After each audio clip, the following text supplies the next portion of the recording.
Long before Icarus flew too close to the sun, the sky was already calling him. Not with words, not with sound, but with something far more dangerous. A hunger, a promise, a feeling that he was meant for something greater than human. And when he finally answered that call, even the heavens could not save him. The island prison of Crete did not merely trap bodies. It trapped hope.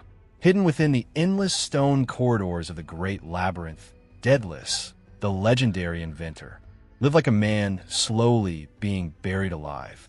Once celebrated across Greece for his genius, he had now become a prisoner of his own creations.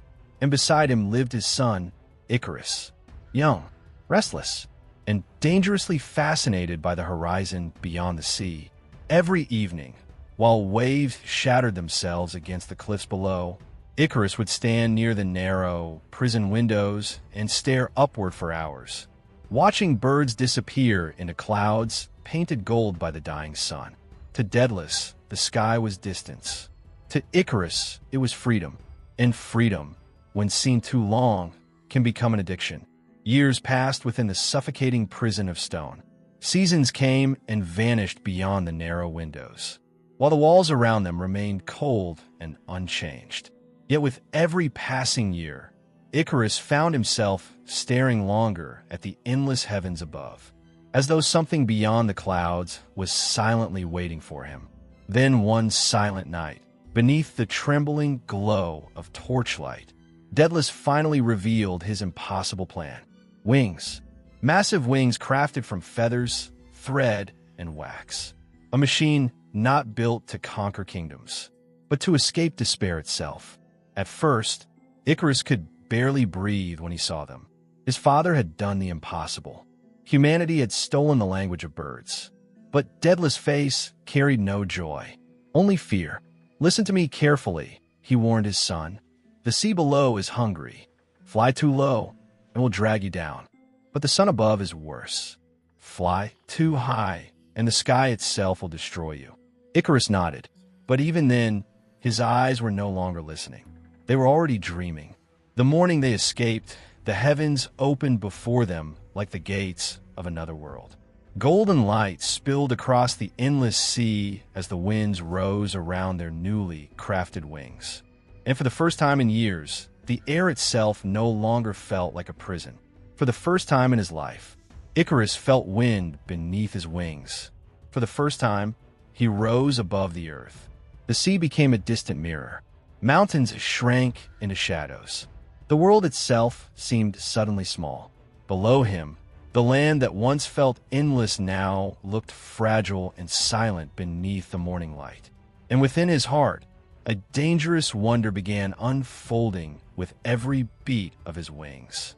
And something inside him changed forever. At first, he flew cautiously beside his father. But little by little, he drifted higher. The clouds wrapped around him like ghostly kingdoms. The air grew colder, stronger, cleaner. High above the earth, an unfamiliar exhilaration began spreading through his soul like fire awakened after years of silence. And with every upward movement, the world beneath him seemed to lose its hold on him a little more. And then he heard it. Not a voice, not exactly, but something hidden within the wind. A whisper woven into the sky itself. Higher. The sound terrified him, yet also filled him with unbearable wonder.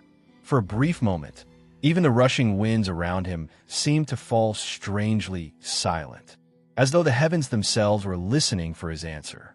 And deep within his heart, curiosity began overpowering fear. Night after night after their escape, Icarus secretly returned to the skies alone while Daedalus slept. He began chasing storms, diving through clouds, racing birds across the heavens.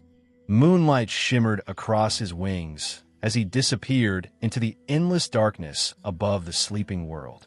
And with each secret flight, the sky felt less like a place he visited and more like a place where he truly belonged. The villagers who glimpsed him from below began whispering strange rumors. Some claimed a new god had appeared above the sea. Others fell to their knees when his shadow crossed the villages at sunset. Children pointed upward in awe, and Icarus began to love the feeling. not merely of flying, but of becoming something greater than human. Daedalus saw the transformation unfolding before his eyes. The boy who once laughed beside the ocean now barely spoke at all. At dinner, Icarus stared absent-mindedly toward the sky. His hands trembled when storms approached. His eyes burned with restless hunger. And deep inside his heart, Daedalus understood a terrible truth. The wings had not only freed his son, they had changed him. One evening, Daedalus confronted him beside the cliffs. "The sky does not love us," he warned. "It only allows us to borrow its mercy." But Icarus laughed softly. "No," he whispered. "You are afraid because you touched greatness and stepped away from it." Daedalus felt fear colder than death itself, because in that moment, his son no longer sounded human. Then came the final sunrise. The sea below lay silent as glass. The heavens above blazed with golden fire, and Icarus stood at the cliff's edge, staring upward as if hearing some invisible call beyond mortal understanding. The wind moved gently around him, carrying the scent of salt, sunlight, and distant skies yet untouched. For several long moments, he remained completely still, like a soul already standing halfway between the mortal world and the heavens above. Daedalus grabbed his arm. "Promise me," he pleaded. "Stay beside me." For a moment, the young man hesitated. Then he smiled sadly. "You created wings for me, Father, but not limits for my dreams." A heavy silence passed between them as the winds stirred softly around the cliffs. And in his father's eyes, Icarus saw something he had never seen before. Not anger, but the quiet fear of a man about to lose someone he loved forever. And with that, he leapt. The sky embraced him instantly. Higher and higher he soared, past the gulls, past the clouds, past the trembling winds. Sunlight blazed across his wings as the vast heavens opened endlessly before him. Below, the earth began fading into silence, while the world above seemed to pull him ever closer into its endless mystery. Below him, Daedalus screamed his name in horror, but the voice could no longer reach him, because Icarus was no longer listening to the earth, only to the heavens. The whisper returned, stronger now, warmer, almost welcoming, higher. The sun expanded before him like a burning god upon a throne of fire. Its light swallowed the world. Its beauty became unbearable, and still, Icarus climbed. The blazing heavens shimmered around him with a radiance so vast that the earth below no longer seemed real. In that terrible and beautiful moment, he felt closer to eternity than any mortal ever should. Then came the smell of burning wax. A single feather drifted upward beside his face. Then another. Then hundreds. The wings trembled violently. The golden light around him suddenly felt hotter, harsher, almost alive with destruction. And for the first time since entering the heavens, fear tightened around his heart like a frozen hand. And suddenly, the sky released him.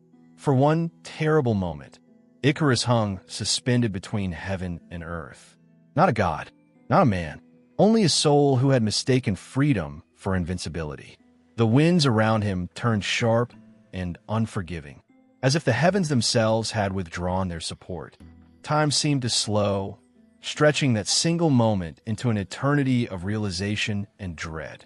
Then he fell, down through the clouds, down through the blinding sunlight, down toward the endless sea waiting below. The wind roared past him like the cry of a dying world. Fragments of melted feathers spiraled around him, vanishing into the empty sky above.